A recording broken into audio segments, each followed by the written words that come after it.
G'day everybody, and welcome back to another exciting episode of Spitting Bricks. I'm Jono, and I'm here with Michael from Sweden's Lego Masters. G'day, Michael. Hi, Welcome to the show. It's great to have you. thank you. So, can you tell us a little bit of? I haven't seen your series because it hasn't aired in New Zealand yet. Yes, So, tell me, which season were you on? so I was on the first season here in Sweden, and we've had a total of 3 seasons since, 2020. So I was on it in 2020, right before the pandemic started. Oh wow, right. So, what you guys went into lockdown for the show? It was just a very unknown period of Yeah. time back then, so we didn't really know anything because I think we started shooting right before or right around the time people started getting sick and stuff like that. So we were really very not aware about what was going on. Wow, it was an odd time. Yeah. Can you share how you first got into Lego? Oh, I first got into Lego like it just existed. Like my brother played with it, and I got to play with his Lego. My father played with Lego before that. So it was always around. So I've always been playing since I was like 6 years old or even younger. And yeah. So, tell us about your experience on Lego Masters. Like you said, you were the first in the first season. I was in the first season here.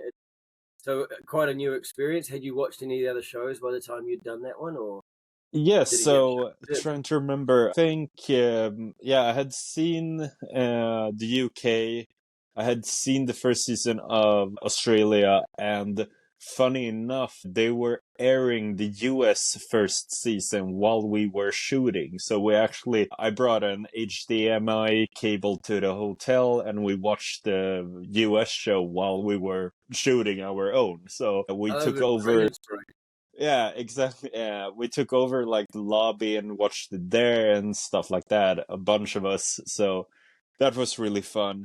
So I had experience with Lego Monster. I'd watched it before even like auditioning and stuff like that.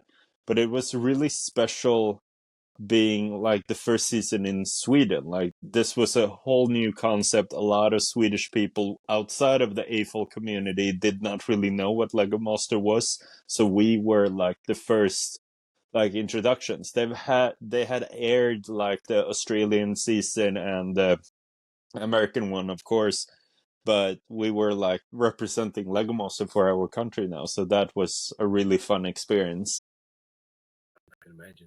I know exactly what you mean. So how did participating in the show change or enhance your view of Lego and the brand? Like, I'm trying to remember back because Lego has always had a very big importance for me because it was always there. I got bullied throughout school, most of my time in school, and it was always there. And I gathered friends among the years because sharing the same interests and stuff like that.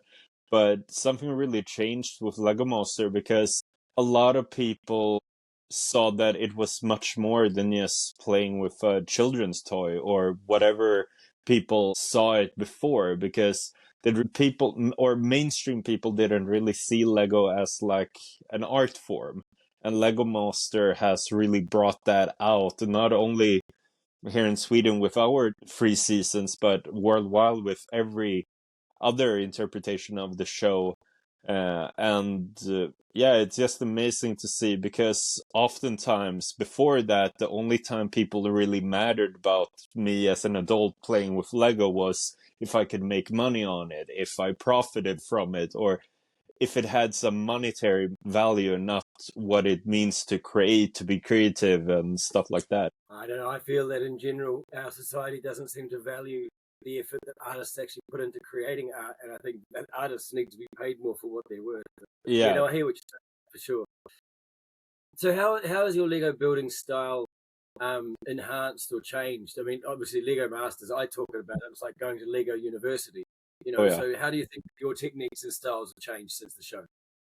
I've I'm trying to think about techniques. I'm maybe more aware of like trying to go outside of my comfort zone, trying new things. I'm very much set into like my own interest. I'm a big Star Wars guy, superheroes, Marvel, DC, comic books in general, not only the movies, but everything within like that whole universe of characters and stuff like that. But moving outside of that, doing things that I normally wouldn't do. And the main thing, thanks to Lego Master, is storytelling. Like, I want the model to tell a story on its own. And something I've realized or come to realize with doing builds and showing them at different events and stuff like that is that the story I have in mind is what's probably the most obvious to me, but if a kid looks at the model you have or I have made and stuff like that, that they might come up with their own story just based on the things they see, the things they have experienced. So it's not only what I see, it's double-sided in that way, and it's not what it is at face value, basically.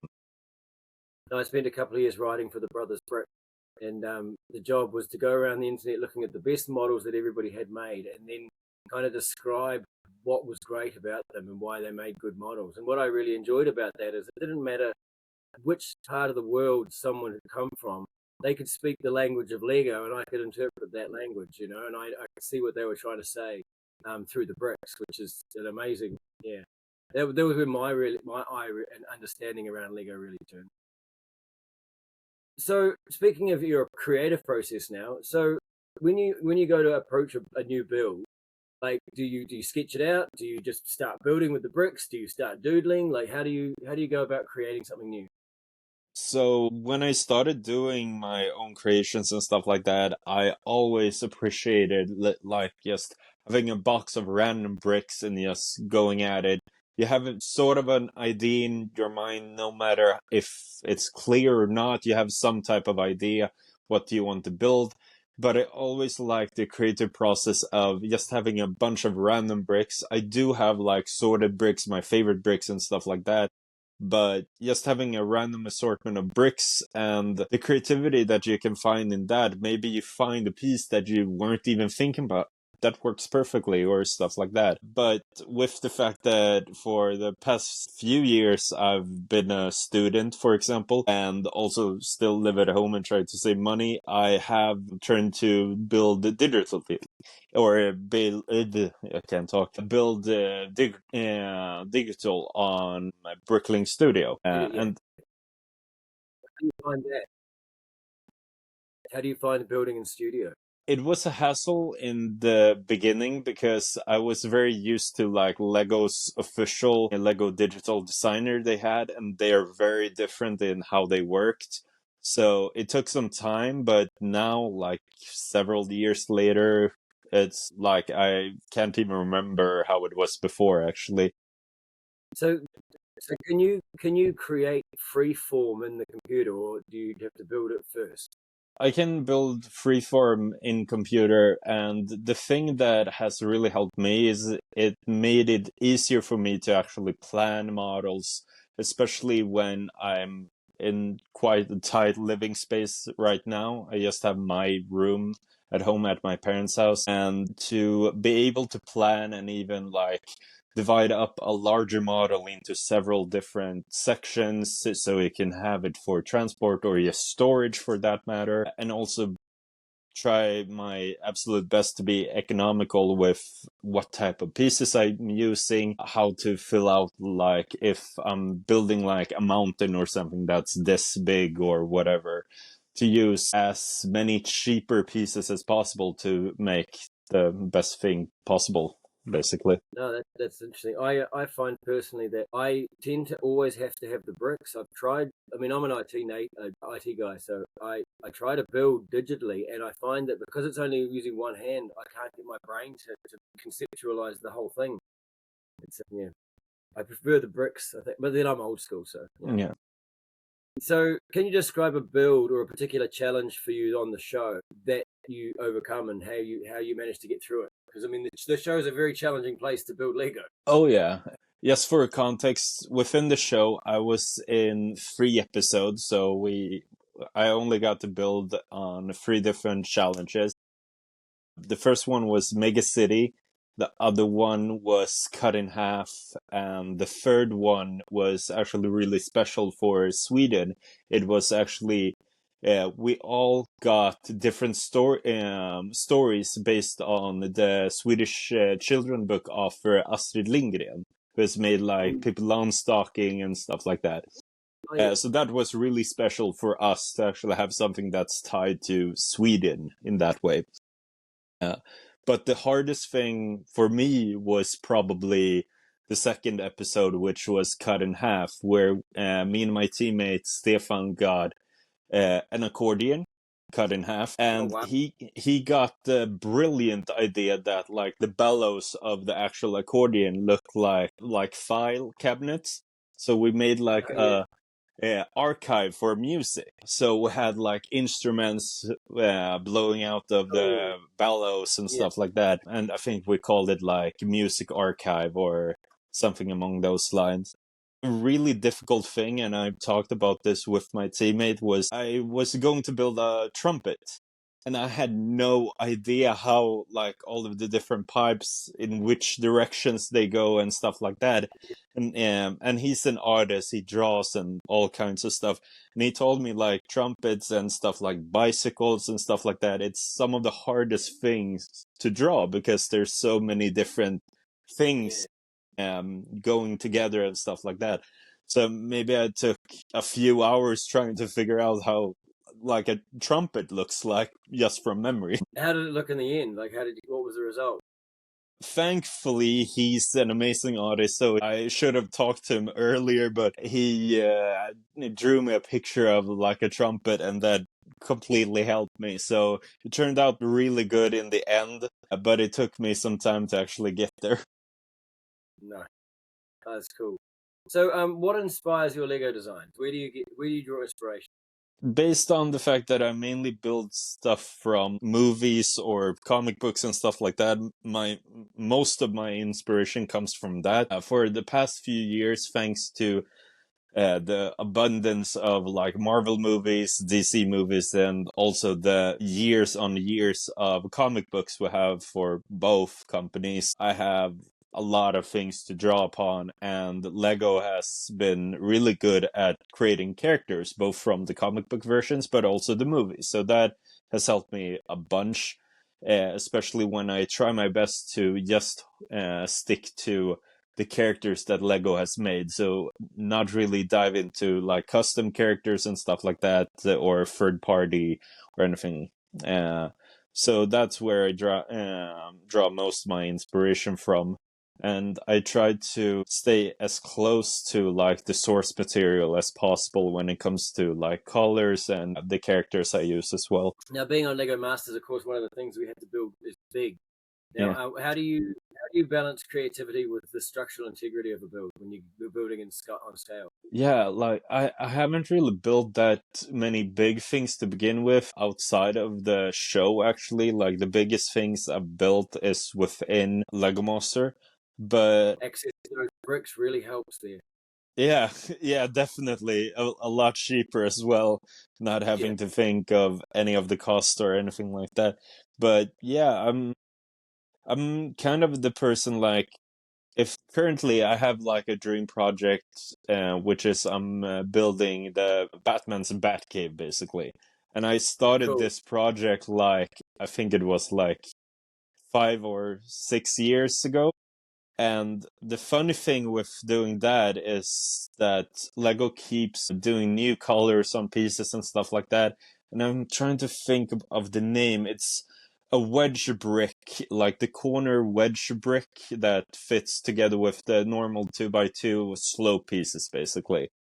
Yeah, When I started, those did not exist in dark bluish gray, but a few years later on, they now do, and it works perfectly for rocks and stuff like that. Having the integrity to, like, change things throughout the years, and also as a builder you evolve over those years. So I've looked past on like the things I built before and see how they are not sturdy, and this were things that I made long before Lego Monster was even a thing at all. So looking back and improving the things you've done before and stuff like that. Fantastic. That's a great answer. Thank you. So, going back to your experiences on the show, what was one of the most memorable moments for you on the show? You mentioned before about being able to partake in Swedish history by, was there any other moments that, like, I don't know, they really resonate with you now? There's a lot, but funny enough, it sounds really ironic, but I've said this at the different events I've done here in Sweden as well. But one of my favorite moments is ironically when me and my teammate had to leave the show, actually, which sounds really weird. But overall, when it comes to the show, I was really nervous because I've been bullied before with the interest, and now I'm displaying it on television and stuff like that, and I have no control over how it's edited and stuff like that. So I was really nervous about that, but they really made it look so genuine from everybody contesting, but also me and my teammate. They really showed our friendship, which has only grown since then. But I can't remember exactly how he said it, but he described like the builds we've made, that we've always gone outside our comfort zones. We built stuff that's not really been seen before. We tried to do new things, and the way he described it was basically a perfect description of not only our models, but us as people and as a team as well. And it was just beautifully edited in the end, and also the judge we had was actually a Swedish employee for Lego, who was a design lead at the Creative Play Lab, I think, which is like the department of Lego. So, for example, the like Mario figures that they made, the electronic ones. He and his team are the people who come up with like that idea. So Okay, that so he was type of, proper leader. and I got his business card minifigure because he knew that I really wanted to work for Lego one day. So I got that business card, and it really meant a lot to me. Now, because of COVID and stuff like that, he also promised me a tour of his office in Berlin and stuff like that. Oh, wow. But because of COVID, there was complications and stuff like that. But no matter that, I'm really thankful, and I have like the minifigure up there somewhere on my shelf, and it's one of my most prized possessions, actually. That sounds great.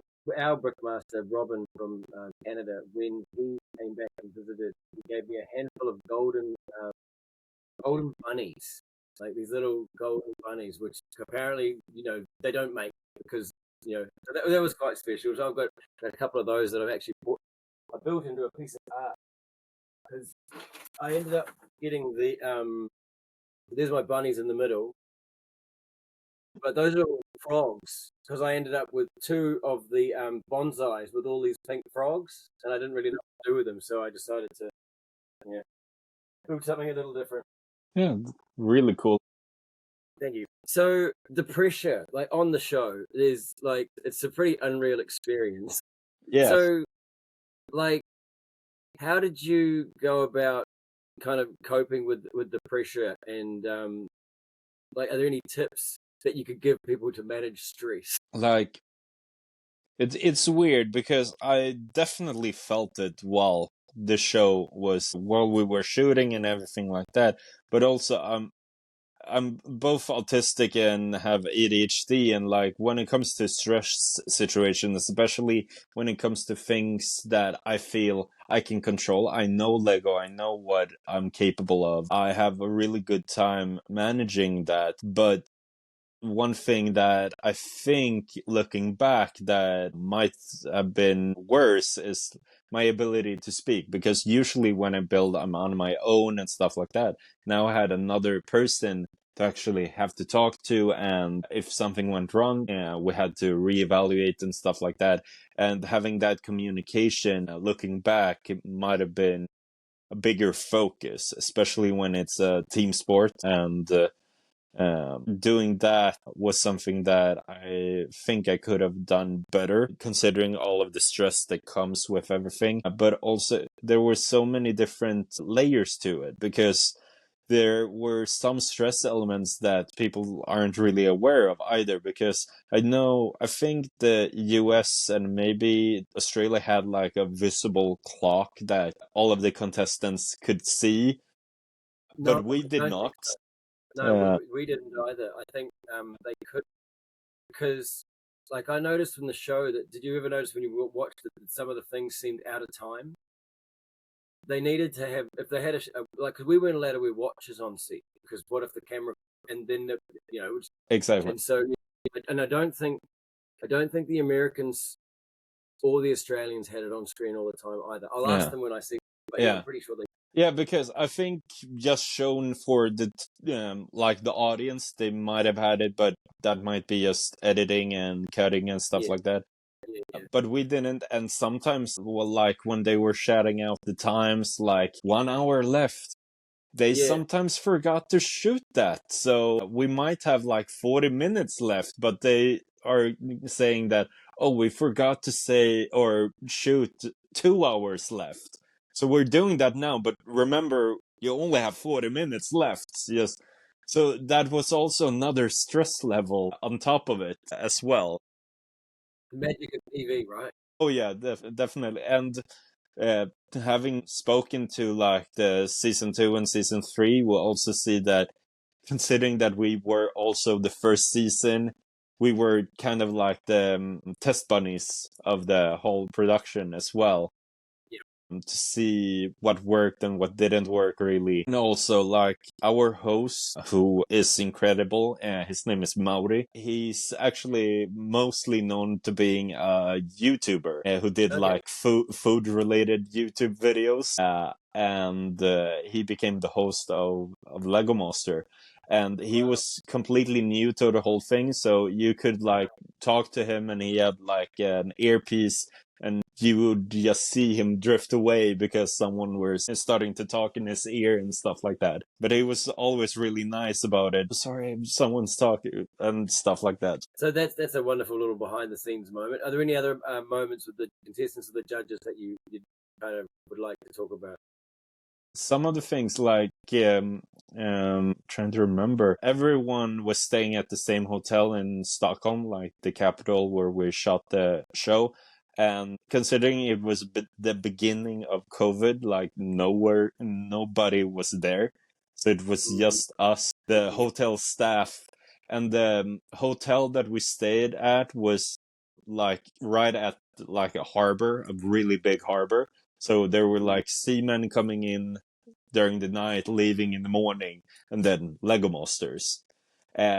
So it started like, I think the first week or so, our judge were like sitting like several tables away from us to be not partial to any one of us, to really stay distant. But then, like, he just sat there alone. So we invited him over, we talked, and yeah. And I have a really fun image of all of us watching Lego Monster, the US version, in the lobby, and him with us as well, which was really fun. Oh, that's great. So good. So the impact of Lego, I suppose. How has Lego impacted your life beyond the show? I mean, you were into it beforehand, and you said before you mentioned you go to shows and stuff. Yeah, so as I said, it's been with me ever since I was a child, but the way it has impacted me since then, like, it basically saved my life. I mentioned before that I had been bullied because of several things. They bullied me, but one of the main things were the fact that I was into Lego on like the level that I was, that other kids changed interest and weren't into like childish things anymore. But besides that, I continued with my interest and kept going, and it has led to some of the most amazing things beside Lego Masters. We have something in Sweden called prao, which is like work experience. So when you're in like 7th or 8th grade, you contact a company and basically work there for free for 1 or 2 weeks, basically, just to gain work experience and get a sense of work life, basically. And my mom actually contacted the Lego sales office here in Sweden and got a yes. So I spent a week there doing basically two things. The first thing was building Lego sets so they could display it for like customers. Great. So Great. mainly like resellers, like back then Toys R Us and stuff like that. But the other thing was that I got to fold preliminary boxes for their display room. So I had to sign non-disclosure agreements, and I got to see stuff sometimes half year before or even a year before they were released. And like one of the coolest memories is that I got to see the Lego movie sets before even a trailer was released. Wow. Which was so trippy because you just had heard that a Lego movie was coming, but you had no clue what it was. The characters and the cars. Yeah, exactly. And so cool as well because you got to see the preliminary boxes. So the final model was not decided on yet. So this small differences. The sets usually did not have any stickers or details or anything like that.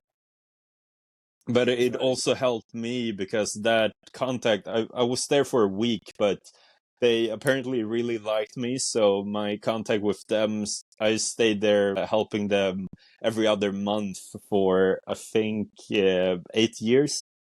So, and that was like my first in with Lego as a company in general. And then later on, when I turned 18, I applied for a job at the Lego store and got that and worked there for 5 years and just quit just a couple of years ago. And even like I have some of the employee gifts up there, for example.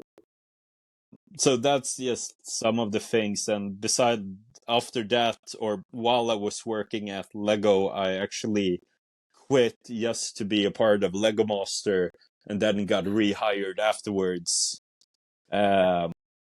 So it was also interesting because a bunch of people who saw Lego Master here then recognized me in the store and stuff like that. So that's great.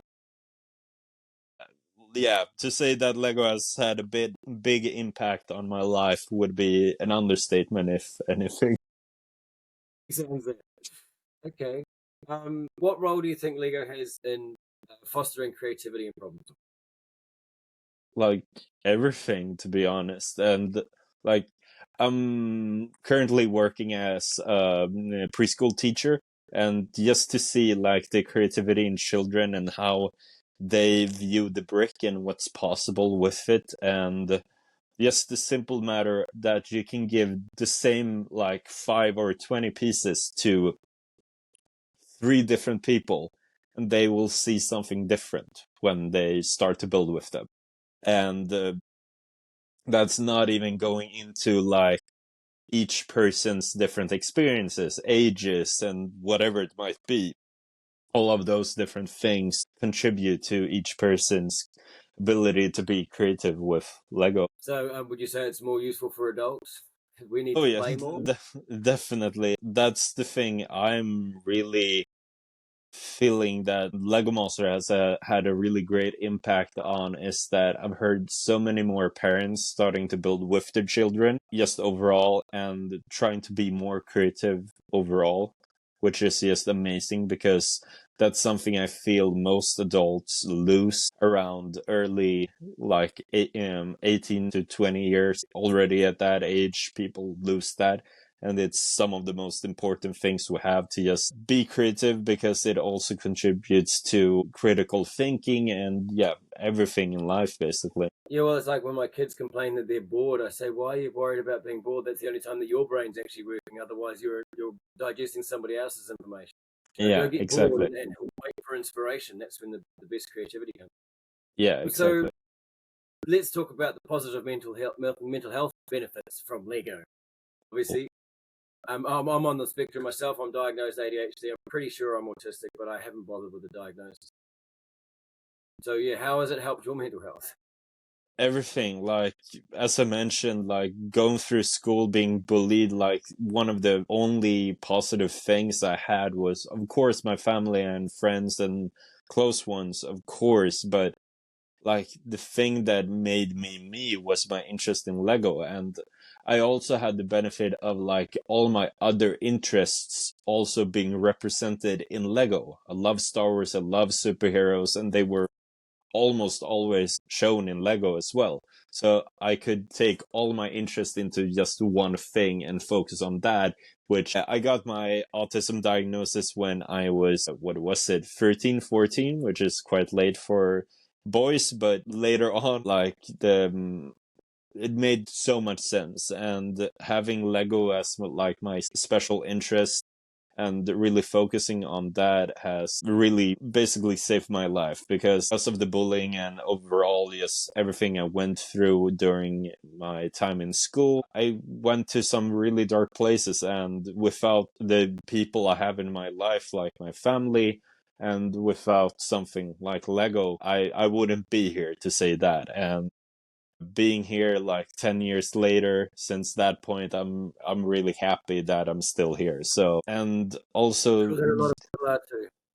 yeah, and also just this sense of community, because I remember just a few years ago I was at a Lego event, and I started looking at my table with all my models, and since I'm living in quite a small, cramped place, I'm not really building that big. Most things are quite small. And here in Sweden, the superhero thing is quite niche. It's like me or like five other people who build like superhero stuff. So looking at all of the other people who build like huge things, I started doubting myself, and one thing led to another, and it resulted in a panic attack where I left like the event dinner with all of the exhibitioners thinking that no one would miss me. And actually one person contacted me, I talked to them and sorted everything out, but yeah, I got a panic attack after that dinner, just doubting myself and my ability, and the sense that I didn't belong in this room with all of these amazing people. And of course, that thought was not true, and I know that to my core, but sometimes there are these moments where, like, your emotions take over, yeah, the common sense, basically. And I talked about it on social media, both on Instagram and Facebook, where a bunch of my friends who were at that event completely understood what I was going through, and that I was not alone. They started talking about their experiences, that they had had similar feelings, maybe work related or whatever it might be. And to feel that you have this sense of community is really special. And the Lego community is pretty special. Yeah, It's pretty. definitely. So so speaking of the community, how has your engagement been with them? Obviously, since the show. I mean, did this event occur since Lego Masters? Yes, so it's actually been touring almost most of Sweden since Lego Monster. So it started as like an annual thing in one, I think it's the like third biggest city in Sweden, because the event was actually hosted by a independent Lego shop that sold like a bunch of Lego retired stuff and stuff like that. But later on, they closed down, and now, since the pandemic, basically, they've started up again with just the events, and it's been touring. And with that, like, relaunch, me and some other Lego Masters, me and my teammate, for example, and some others from season 2, as well, has like joined in, and we do workshops and stuff like that. My teammate, for example, Stefan Eriksson, is a working magician. So he actually is, I think he said it himself, one of the only, if not the only, Lego magician, for example. So he does magic tricks with Lego and stuff like that. And yeah, exactly. So and his show is brilliant. I've seen it countless times Does he since have any we YouTube clips toured. we can look at? I'm not sure if he has any videos of the actual magic shows or anything like that. I know that he has a YouTube channel with sets and stuff like that. But yeah, been touring with that for the past few years, which has been really fun. And it's also like, yeah, the sense of community, because the guy who owned like the independent Lego shop and now does the whole touring with the Lego event, he used to work at the Lego sales office that I had my prao at. But he worked there before I had my prao, so all of the people I knew at that office was his co-workers and stuff like that. So he's one of the few peoples in the community that I can talk about the things from that experience without having to like explain it. He just knows. That's very fun as well. And like the almost like the invisible string that connects people and stuff like that is really cool as well. I agree. So if anybody came up to you and said, like, what do I need to do to become a Lego master? What would your advice to them be?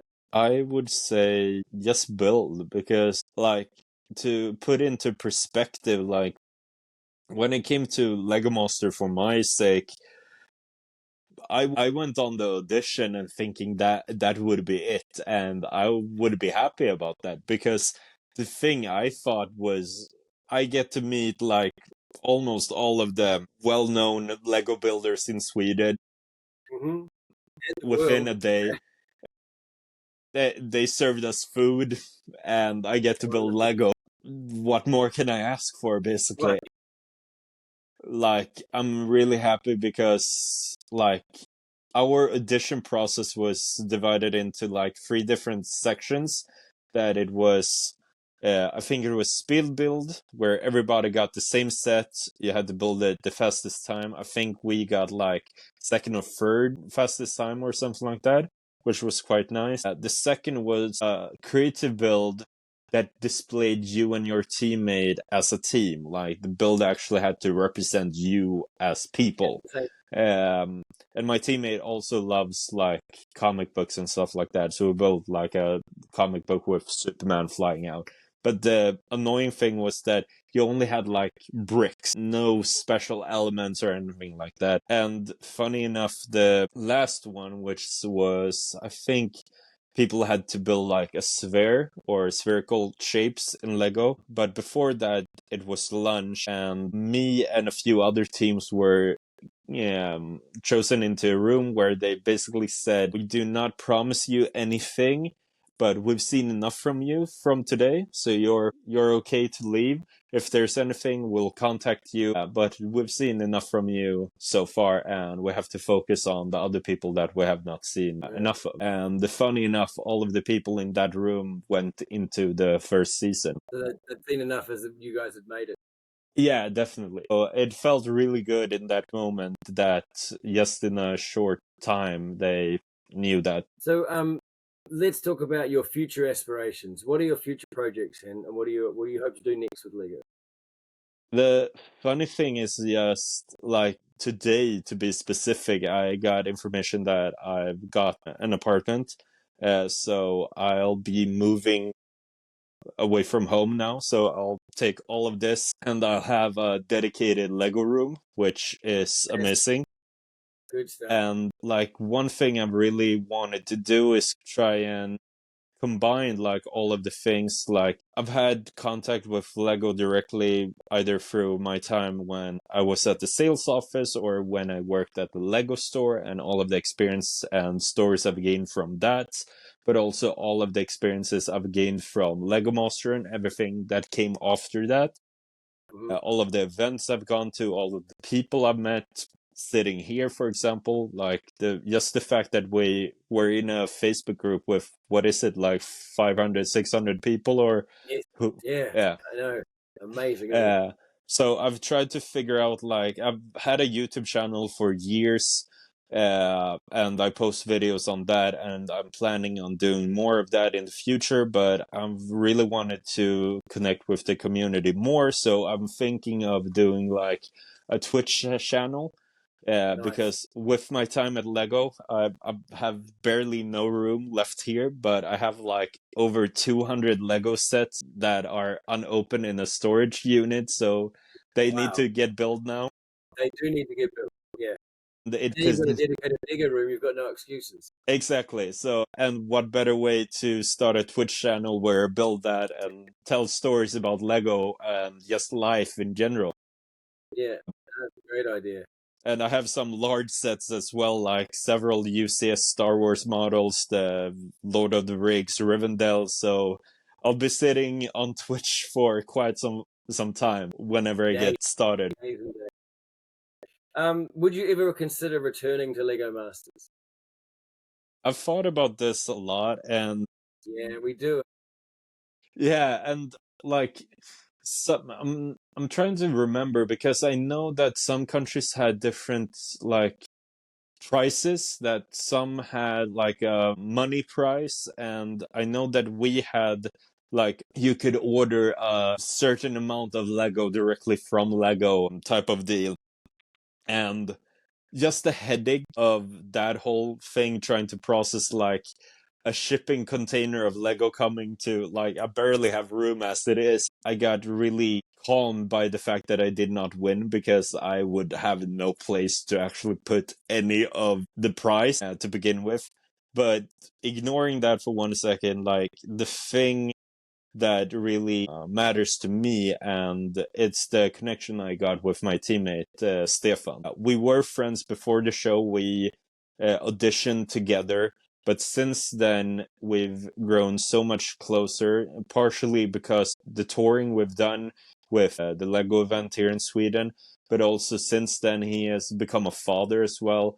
He lives just a few minutes away from me, so I've been babysitting his children and stuff like that. And just the connection we've got there is really special to me. So if he's interested in doing that again, he's the only person I want to do it with, basically. Fair enough. Fair enough. Um, okay, one last question, and then I'll let you go. Thank you very much for your time. Yeah, no worries. If you could build anything out of Lego without any restrictions, like had the ultimate brick pit, what would you build? Would you build your That Batcave in real scale, or the Batcave is partially part of it, because I want to achieve my plan sooner rather than later. But if you imagine like the basement from the Lego movie, yes, that yes, this is. Well, would you have signs that say "Do not touch"? Glued it? no, it would not be glued, but imagine that, but the idea of having the DC universe crossed over with the Marvel universe. So, for Mm, example, you would have the Daily Planet and yeah, you would have the Daily yeah, Bugle, but as yeah. competitors. And like a thought I've Right. had for ages is an alter ego apartment building. So, Peter Parker, Clark Kent, a bunch of different superheroes living in the same building, trying to escape in creative ways because they have to save the world. And like stuff like that, playing with the different IPs in fun ways, and even references, official like references, like the truck that spilled out ooze that made the Teenage Mutant Ninja Turtles is the same Yeah, yeah, car that made Daredevil blind. Doing references like that, yeah, yeah, yeah, yeah. Crossover. exactly. So I want to see that. I want to see that. So that's a far away plan, but the Batcave is like my starting point of that. And I've kind of set a time limit for myself, which is I want to have it finished before Batman turns 100. I think he's like 82, 84 right now, somewhere 2 around years. there. Exactly. So I have time on my hands there to get it finished. Then I would say Sure. that it's maybe 30% done as of right now. But yeah. Well, they say that Leonardo da Vinci spent the better part of 30 years doing the Mona Lisa, and Oh, okay.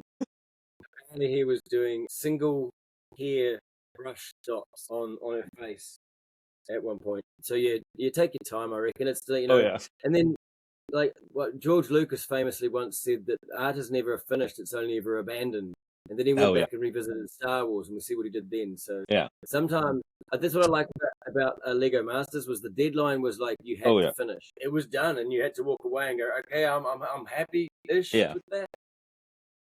yeah, Awesome. definitely. Hey, thank you, Michael. It's been an absolute pleasure talking to you, and I really appreciate your open-handedness. And yeah, I look forward to future conversations.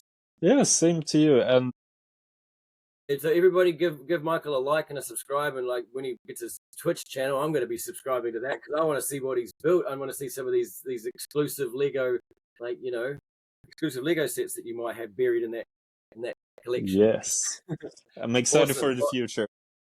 awesome, mate. Well, thank you very much. It's been an absolute pleasure. You take care, eh? Same to you.